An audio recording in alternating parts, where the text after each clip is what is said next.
Permettez-moi tout d'abord de vous remercier pour votre participation aux travaux de notre commission.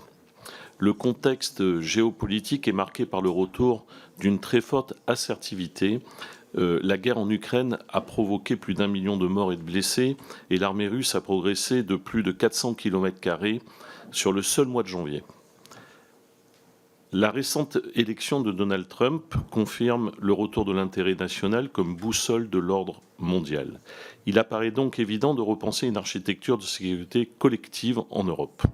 Au groupe UDR, nous ne sommes pas opposés à des coopérations industrielles entre États membres. Cependant, l'établissement d'une défense européenne au-dessus des intérêts nationaux ne nous paraît ni envisageable ni souhaitable.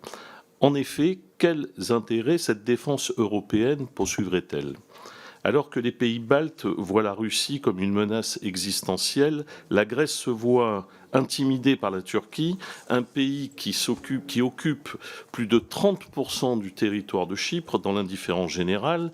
En France, c'est l'Azerbaïdjan qui nous provoque en s'ingérant dans nos territoires d'outre-mer, notamment en Nouvelle-Calédonie.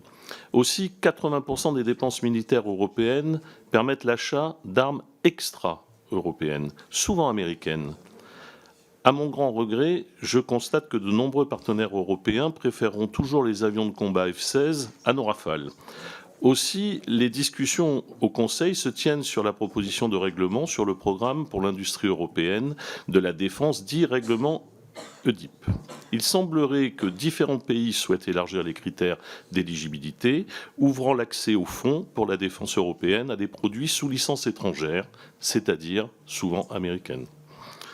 Mes questions sont les suivantes. Comment construire une autonomie stratégique qui soit européenne en se fournissant avec des armes qui ne le sont pas ? La France est opposée à l'élargissement des critères d'éligibilité du règlement EDIP. Pensez-vous qu'elle restera isolée sur cette question ? Je vous remercie.